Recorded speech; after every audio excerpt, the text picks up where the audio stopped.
So in the last class, we discussed some general things about the magnets. We talked about magnetic force, we talked about magnetic field and magnetic field lines, the properties of magnetic field lines. हम general बातें कर रहे थे.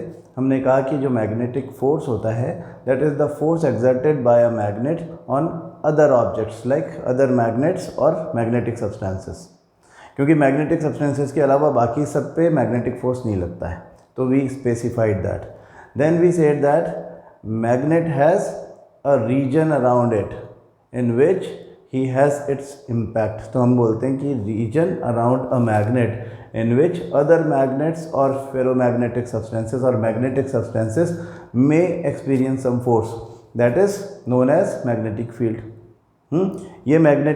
ये जो force experience करते हैं magnetic substances या अदर मैग्नेट्स, ये उस मैग्नेट की वजह से ही होना चाहिए. इसके अलावा कोई और फोर्स अगर वो महसूस कर रहे हैं तो हमारे लिए उसकी इम्पोर्टेंस नहीं है. तो हमने कहा कि magnetic field lines are the imaginary lines around a magnet which represent the magnetic field of the magnet. इतनी बातें हो गई. फिर हमने कैरेक्टरिस्टिक्स की बात की. मैग्नेटिक फील्ड लाइंस के कैरेक्टरिस्टिक्स नंबर 1 कि magnetic field lines originate from the north pole and terminate at the south pole outside a magnet. Inside a magnet they move from south pole to north pole and they are parallel to each other. Parallel magnetic field lines का मतलब magnetic field is uniform. तो we assume that, assume मतलब inside the magnet nobody enters, but inside a magnet magnetic field lines क्योंकि parallel होंगी, that is why हम कहते हैं कि जो मैग्नेटिक फील्ड है वो इनसाइड अ मैग्नेट यूनिफॉर्म रहेगा.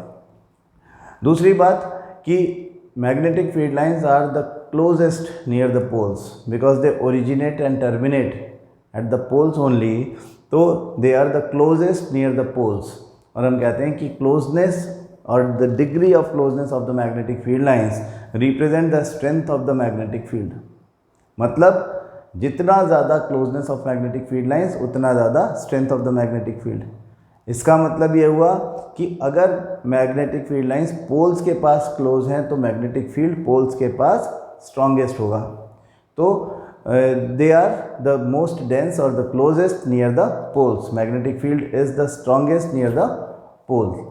और दूसरी बात, तीसरी बात हमने बोली कि they will never intersect each other. Magnetic field lines around a magnet वो closed curves होते हैं, अंदर से बाहर तक मूव कर रहे हैं ना, इस तरह से. जैसे ये तो खैर सोलेनॉइड है, लेकिन अगर हम एक मैग्नेट में भी देखें, बाहर मैग्नेट में भी देखें, तो वो क्लोज्ड कर्व्स होते हैं. हाँ, लेकिन they never intersect each other. Magnetic field lines can't intersect each other. क्यों? क्योंकि magnetic field lines actually represent कर रही हैं the direction of the magnetic field only, and magnetic field is a vector quantity.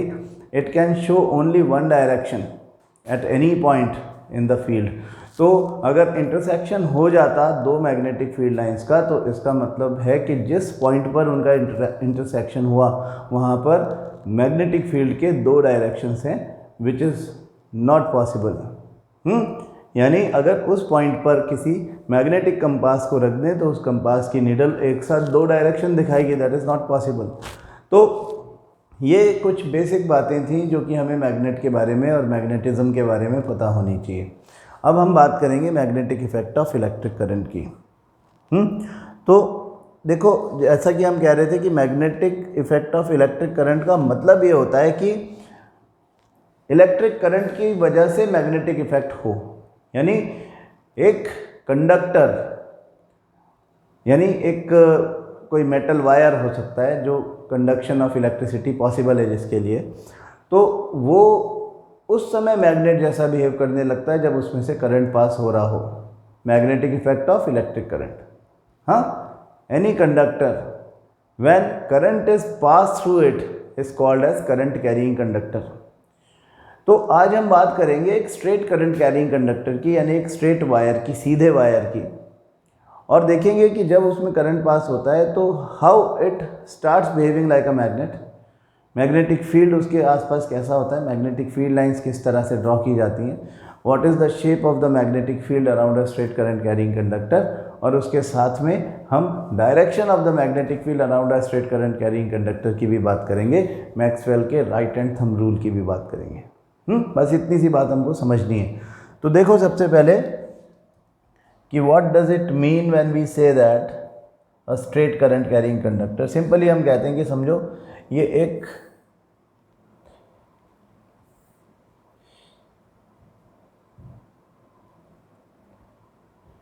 एक सीधा wire है, straight wire, ठीक है।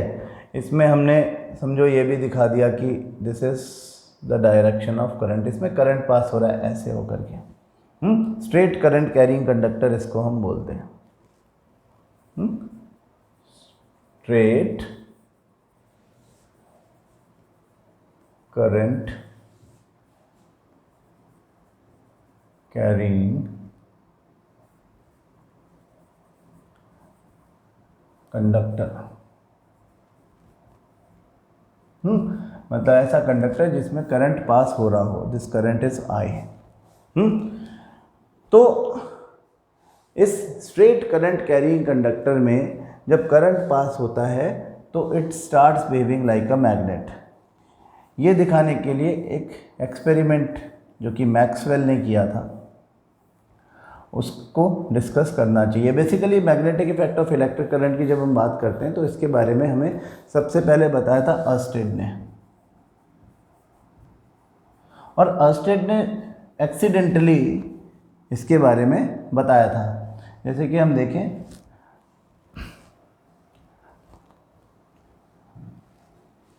इस तरह का ये आप जो अर्स्टेड का एक्चुअली सर्किट सिंपल एक सर्किट है इस तरह का। ये जो चीज़ है अर्स्टेड के बारे में यहाँ पे हैंस क्रिश्चियन अर्स्टेड के बारे में लिखा हुआ है। तो आप समझें कि एक सर्किट है, एक्सीडेंटली उन्होंने उसके आसपास अपना एक मैग्नेटिक कंपास छोड़ रखा था, और उसमें जब करंट पास हुआ तो उन्होंने देखा कि there was some deflection in the compass needle. Compass needle itself is a magnet, ये बात हम कल कर चुके हैं, है ना। हमने जब डिफरेंट टाइप्स ऑफ मैग्नेट्स देखे थे तो उसमें कंपास नीडल भी देखा था। कंपास नीडल खुद एक मैग्नेट है और वो पाइवोटेड ऑन अ नीडल है, तो it is free to move around, it is exactly like a freely suspended bar magnet. ये बात हम कल कर रहे थे। तो ये जो कंपास नीडल है ये अगर डिफ्लेक्ट होती है तो इसका मतलब वो किसी एक्सटर्नल मैग्नेटिक फील्ड के इन्फ्लुएंस में है। मतलब अदरवाइज़ तो अर्थ मैग्नेटिक फील्ड के इन्फ्लुएंस में सारे ही मैग्नेट होते हैं जो भी अर्थ पे होते हैं, तो सबके सब नॉर्थ, जियोग्राफिकल नॉर्थ दिखा रहे होते हैं, क्योंकि अर्थ का जो जियोग्राफिकल नॉर्थ है वो उसका मैग्नेटिक साउथ है। तो सारे मैग्नेट्स के नॉर्थ पोल्स जो होते हैं वो अर्थ के जियोग्राफिकल नॉर्थ या मैग्नेटिक साउथ की तरफ अट्रैक्ट होते हैं, क्योंकि अपोजिट पोल्स ऑफ मैग्नेट्स एक दूसरे को अट्रैक्ट करते हैं, ठीक है। तो ये नॉर्मली जब एक कंपास रखा हुआ है तो कंपास नीडल भी नॉर्थ की तरफ दिखाएगी जैसे बाकी सब मैग्नेट्स करते हैं, लेकिन अगर उसमें कुछ डिफ्लेक्शन दिखाई देता है इसका मतलब वो किसी दूसरे मैग्नेटिक, हमने कहा एक्सटर्नल मैग्नेटिक फील्ड, तो मतलब किसी और मैग्नेटिक फील्ड के इन्फ्लुएंस में है, आसपास कोई और मैग्नेट रखा होगा या किसी और रीजन से वहाँ पर मैग्नेटिक फील्ड क्रिएट हो गया है। तो हमें ये चेक करना है कि ये मैग्नेट के जैसे मैग्नेटिक फील्ड जो क्रिएट हुआ है ये किस तरह का मैग्नेटिक फील्ड है। अर्स्टेड ने जब देखा तो अर्स्टेड को ये पता चल गया कि डिफ्लेक्शन है, मतलब ये करंट की वजह से हो रहा होगा, उसको अंदाज़ा लगा। तो उन्होंने क्या करा, उन्होंने स्विच ऑफ कर दिया इसको, कीप लग आउट कर दी। तो उन्होंने देखा डिफ्लेक्शन जो था वो गायब हो गया, मतलब कंपास नीडल नॉर्मल हो गई। फिर करंट पास किया, फिर उसमें डिफ्लेक्शन दिखा, तो ये चीज़ तो क्लियर हो गई कि करंट की वजह से ही हो रहा है। तो उन्होंने करंट को बढ़ाया, मतलब मैग्नीट्यूड ऑफ द करंट कैसे बढ़ाते हैं कि ज़्यादा वोल्टेज की बैटरी लगा दो, पोटेंशियल डिफरेंस बढ़ा दो। पोटेंशियल डिफरेंस बढ़ा देंगे सर्किट में तो करंट भी बढ़ जाएगा। Ohm's law, V is directly proportional to I, current बढ़ जाएगा। उन्होंने देखा करंट बढ़ा तो डिफ्लेक्शन भी बढ़ गया, यानी करंट के बढ़ने से the strength of the magnetic field भी चेंज हो जाती, बढ़ जाती है। ये बात अर्स्टेड ने अपने एक्सपेरिमेंट में देख ली थी। उन्होंने ये भी करके देखा कि जो बैटरी के टर्मिनल्स थे वो बदल दिए। जब बैटरी के टर्मिनल्स बदले तो उन्होंने देखा कि ये तो डिफ्लेक्शन का डायरेक्शन भी बदल जाता है। मतलब डायरेक्शन ऑफ करंट जो है वो भी इम्पॉर्टेंट है, वो भी मैग्नेटिक फील्ड के डायरेक्शन को अफेक्ट करता है।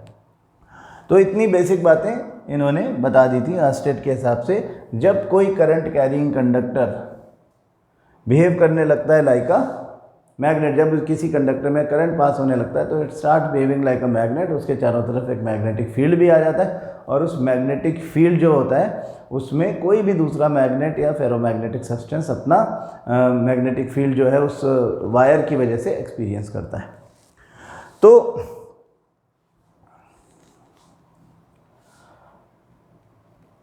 तो जो अर्स्टेड ने ये बात बताई थी उसको मैक्सवेल ने वेरीफाई किया।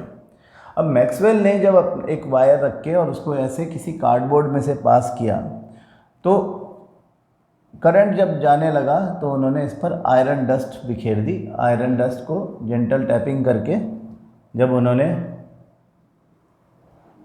देखा तो वो इस तरह से अरेंज हो गए, हाँ, in the form of concentric circles.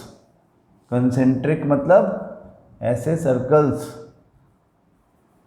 जिनका सेंटर कॉमन हो। ये कंसेंट्रिक सर्कल्स बन गए।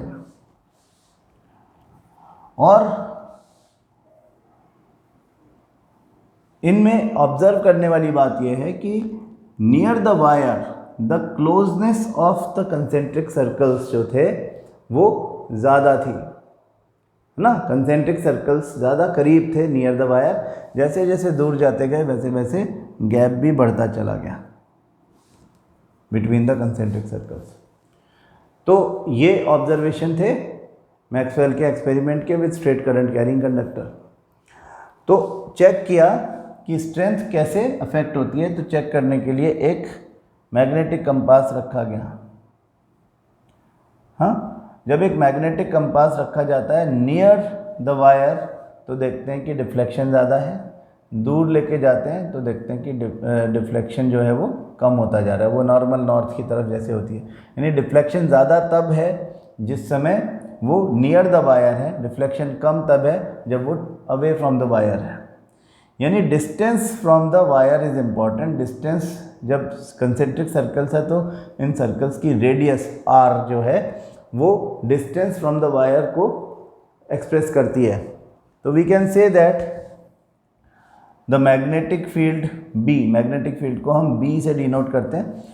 Magnetic field B is directly proportional to 1/r, where r is the radius of the concentric circles. जैसे जैसे r का वैल्यू बढ़ता जाएगा मैग्नेटिक फील्ड कमज़ोर होता जाएगा, मैग्नेटिक फील्ड का स्ट्रेंथ कम होता जाएगा। मैक्सवेल ने यह भी नोटिस किया कि जब करंट बढ़ा दिया जाए, I का वैल्यू इंक्रीज कर दिया जाए तो मैग्नेटिक फील्ड का वैल्यू भी सेम प्रपोर्शन में बढ़ जाता है। We say that B is directly proportional to I। जितना ज़्यादा करंट उतना स्ट्रॉन्ग मैग्नेटिक फील्ड भी। ये दो बातें हमको यहाँ से समझ में आती हैं। तो magnetic field of a wire, around a wire, a current carrying conductor या straight current carrying conductor is a straight wire, nothing else. एक सीधा वायर, वो सीधा वायर जब उसमें करंट पास हो रहा है तो it starts behaving like a magnet. तो जब इसे देखा तो मैक्सवेल का जो कंट्रीब्यूशन है सबसे important, that is he told us the way how to measure the direction of the magnetic field around a straight current carrying conductor with the help of the law he gave, the right hand thumb rule। उसको हम Maxwell के नाम से ही जानते हैं, Maxwell's right hand thumb rule। It is very popular and very important from your examination point of view। Maxwell's right hand thumb rule क्या बोलता है कि अगर कोई वायर, जो सीधा वायर जिसको हम बोलते हैं स्ट्रेट करंट कैरिंग कंडक्टर, उसको अगर हमने अपने राइट हैंड में पकड़ा हुआ है लाइक दिस, हाँ, कि वायर है उसको स्ट्रेट ऐसे पकड़ा हुआ है in such a way that the direction of the current in the wire is in the direction of the erect thumb of the right hand. Right hand का जो थंब है उसके डायरेक्शन में करंट का डायरेक्शन है like this. इस wire को हम ऐसा करके पकड़ लें तो डायरेक्शन ऑफ द करंट नीचे से ऊपर इसमें हमने दिखाया हुआ है, that will be in the direction of the erect thumb. तो the direction of the magnetic field around the wire would always be in the direction of the twisted fingers wrapped around the wire। Wire ऐसा है, हमने ऐसे पकड़ रखा है उसको, तो जो ट्विस्टेड फिंगर्स का डायरेक्शन है that would be the direction of magnetic field around it. मतलब अगर करंट थंब के डायरेक्शन में है तो ट्विस्टेड फिंगर का डायरेक्शन क्या हो गया, ऊपर से अगर देखेंगे तो एंटी क्लॉकवाइज। तो हम यहाँ पे इसको दिखाएं, यहाँ पे एंटी क्लॉकवाइज ऐसा दिखेगा, ऊपर से देखने पर एंटी क्लॉकवाइज। इसी चीज़ को अगर नीचे से देखेंगे, ऊपर से देख रहे हो आप ऐसे, तो नीचे से देखोगे तो ये क्लॉकवाइज दिखेगा, है ना, ये क्लॉकवाइज है। नीचे से देखोगे, ऊपर से देख रहे हो तो ये एंटी क्लॉकवाइज है। ये राइट हैंड थंब रूल है। तो इसका स्टेटमेंट लिख लेते हैं, ये आपको ज़रूर से पता होना चाहिए इसका स्टेटमेंट कि if a straight current carrying conductor is held in our right hand in such a way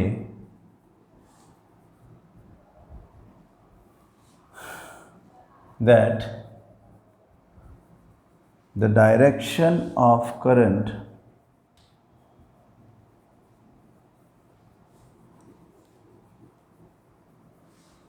is in the direction of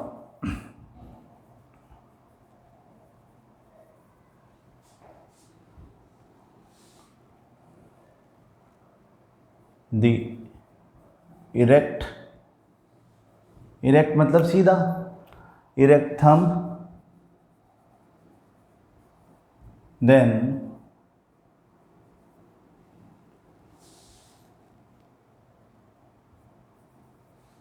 the direction of the magnetic field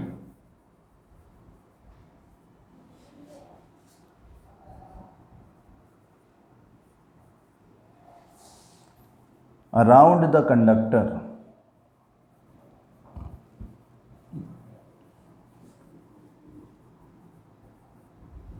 will always be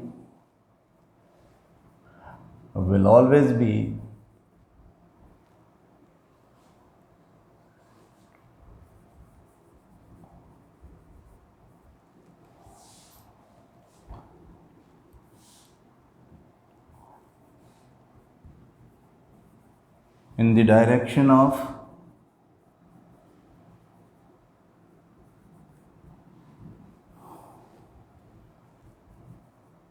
the twisted fingers.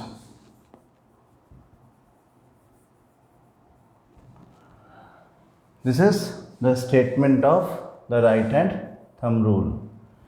If a straight current carrying conductor is held in our right hand in such a way that the direction of the current is in the direction of our erect thumb of the right hand, then the direction of the magnetic field produced around the straight current carrying conductor would always be in the direction of the twisted finger. ठीक है, तो ये हमको किसी भी wire में जिसमें current pass हो रहा हो और हमें करंट का डायरेक्शन पता हो, हमें बता देता है कि what would be the direction at any point of that wire in around a straight current carrying conductor. The direction of the magnetic field बता देता है। ये बात क्लियर कर लें कि मैक्सवेल का जो राइट हैंड थंब रूल है वो हमको magnitude of the magnetic field नहीं बताता है, स्ट्रेंथ नहीं बताता है, वो हमें डायरेक्शन बताता है, direction of the magnetic field only, nothing else. ठीक है, तो ये एक तो स्टेटमेंट आपको पता होना चाहिए। साथ में आपको ये भी पता होना चाहिए कि जो Maxwell's right hand thumb rule है उसको हम कॉर्क स्क्रू रूल से भी जानते हैं।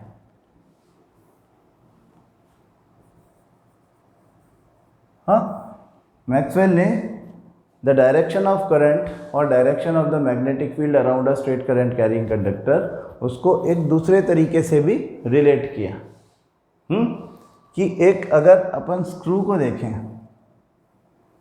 वो कैसा दिखाई देता है हमको, कुछ इस तरह का स्ट्रक्चर, ऐसा दिखता है ना स्क्रू, हमारा कॉर्क स्क्रू। उसको हम टाइट करते हैं। अगर आप उसको नीचे से घुमाओगे क्लॉकवाइज, हाँ, दिस इज क्लॉकवाइज डायरेक्शन, इसको हम अगर क्लॉकवाइज घुमाएंगे तो ये ऊपर की तरफ जाएगा। नीचे से देखने पर हमारा राइट हैंड थंब रूल भी ये कहता है कि नीचे से देखने पर the direction of the magnetic field जो है वो क्लॉकवाइज होगा जब करंट इरेक्ट थंब की डायरेक्शन में ऊपर की तरफ जा रहा होगा। ठीक है, तो राइट हैंड थंब रूल और कॉर्क स्क्रू रूल एक ही बात है, दोनों एक ही बात बताते हैं कि किसी करंट कैरिंग कंडक्टर में what would be the direction of the magnetic field produced around the wire. अब इसकी एप्लीकेशन क्या है? वैसे तो इसकी एप्लीकेशन हम जगह जगह पर देखेंगे, लेकिन मैं आपको दिखाना चाहता हूँ एक क्वेश्चन आपकी बुक में ही है। A current through a horizontal power line flows in east to west direction. What is the direction of magnetic field at a point directly below it and at a point directly above it? अब ये question पूछने का actually तरीका ऐसा है, इन्होंने जो answer दिया है वो अलग तरीके से दिया है। मैं आपको समझाता हूँ कि समझो ये एक वायर है जिसकी ये बात कर रहे हैं, current through a horizontal power line. Horizontal मतलब ऐसा अलोंग द होराइजन जो रखा हुआ, वर्टिकल सीधा वायर, इसको अगर लेटा दिया जाए तो हॉरिजॉन्टल। तो ये हॉरिजॉन्टल पावर लाइन यानी हॉरिजॉन्टल करंट कैरिंग कंडक्टर है। उसमें समझो ये डायरेक्शन है ईस्ट और ये डायरेक्शन है वेस्ट, ऊपर है नॉर्थ, इधर है साउथ। तो ईस्ट टू वेस्ट डायरेक्शन में करंट जा रहा है। What is the direction of magnetic field at a point directly below it and at a point directly above it. This is the point directly above it, this is the point directly below it. अब इसमें क्या है कि answer जिस तरह से दिया हुआ है तो क्वेश्चन थोड़ा सा अलग तरीके से पूछा जाता तो बेहतर होता। इसका आंसर देखें क्या लिखा हुआ है। The current is in the east west direction, east to west direction, applying the right hand thumb rule we get that the magnetic field at any point below और above the wire turns clockwise in a plane perpendicular to the wire. अब इस clockwise तब जब आप east से देखोगे, और anti clockwise तब जब आप वेस्ट से देखोगे, when viewed from the east, and anti clockwise when viewed from the west end. लेकिन अगर हम ईस्ट और वेस्ट में नहीं खड़े, जहाँ हम खड़े हैं वहाँ से इसको देखें तब क्या बोलेंगे? ये हमारी बुक नहीं बताती है, तो मैं आपको बताता हूँ कि क्या बोलेंगे। ये वायर है, आप समझो इसको बाहर निकाल लो, ऐसे पकड़ लो।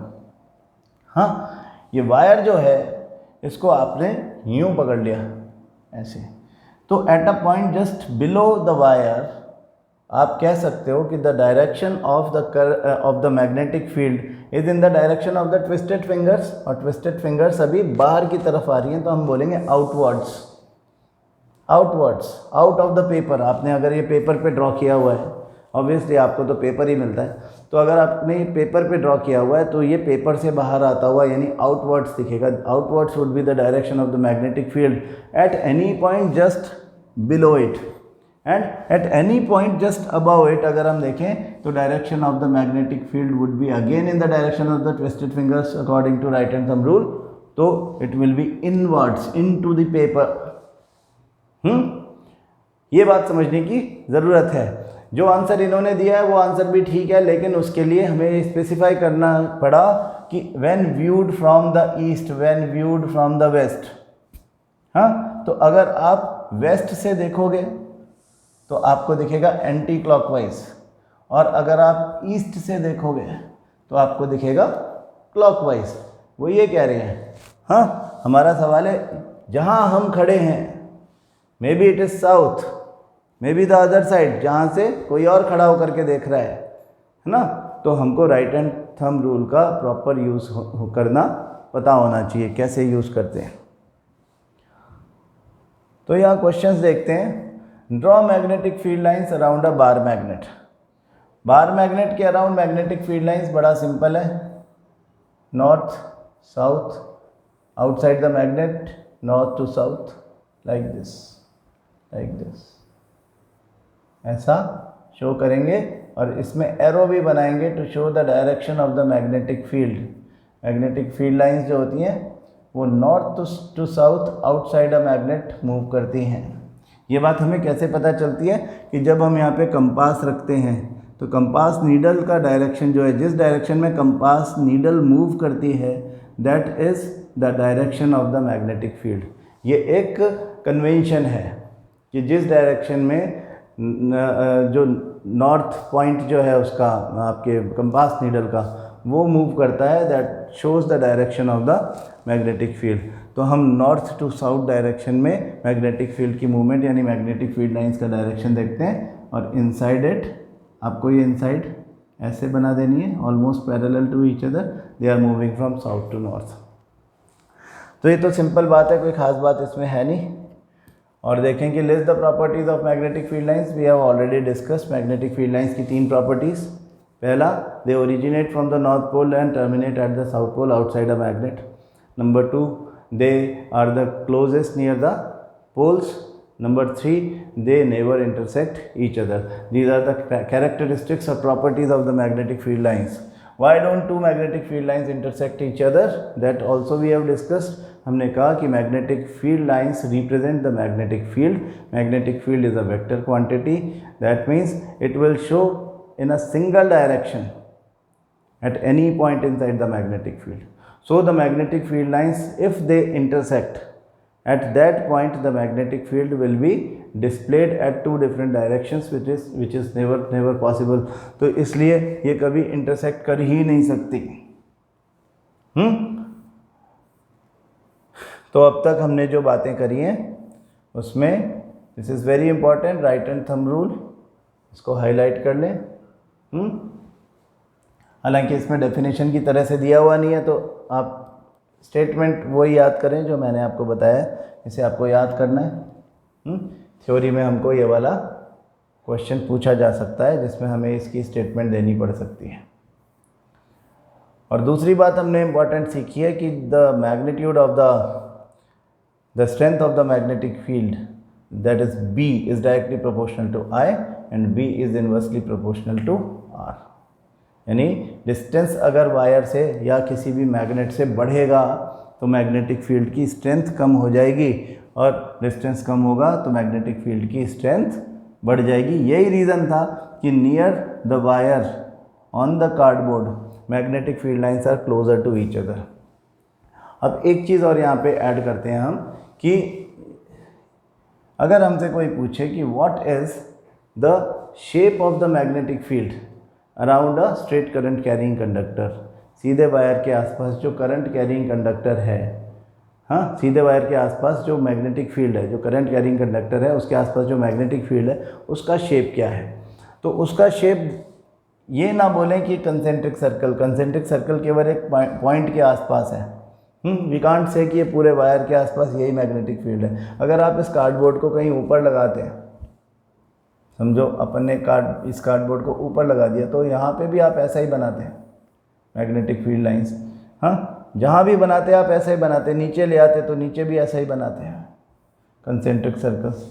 ये सब को अगर आप ऐड कर दो तो you will find that this make a cylinder.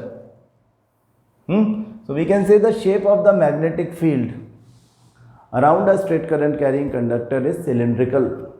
सीधे वायर के आसपास एक सिलेंडर की शेप में मैग्नेटिक फील्ड होता है। उस सिलेंड्रिकल शेप में हर जगह पर मैग्नेटिक फील्ड महसूस किया जाएगा because of that particular current carrying conductor. ठीक है, तो मैग्नेटिक फील्ड उसका क्या शेप में है, उसके लिए don't say that this is concentric circles, you should say that this is cylindrical shape of the magnetic field around a straight current carrying conductor is cylindrical। बस इतनी सी बात। तो आई होप आपको बातें समझ में आई होगी। जल्दी जल्दी देख लें हमने अब तक इस चैप्टर में क्या क्या देख लिया। फ्रॉम द स्टार्ट हमने देखा कि magnetic effect of electric current, सबसे पहले हमने मैग्नेट के बारे में बेसिक बातें की, मैग्नेटिक फील्ड और फील्ड लाइंस के बारे में बात की। मैग्नेटिक फील्ड लाइंस कैसे बनती है, दो तरीके, एक तो आयरन फाइलिंग से, दूसरा with the help of compass. और बार मैग्नेट के आसपास मैग्नेटिक फील्ड ऐसा होता है, magnetic field due to a straight current carrying conductor हमने आज देखा।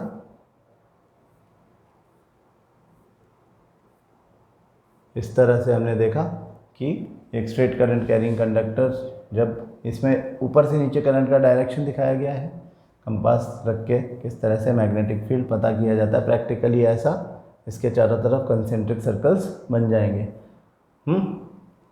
और right hand thumb rule to sum it up, हमने कहा कि when a straight current carrying conductor is held in our right hand in such a way that the direction of magnetic field, direction of electric current is in the direction of erect thumb, then the magnetic field produced around the straight current carrying conductor would always be in the direction of twisted fingers of the right hand।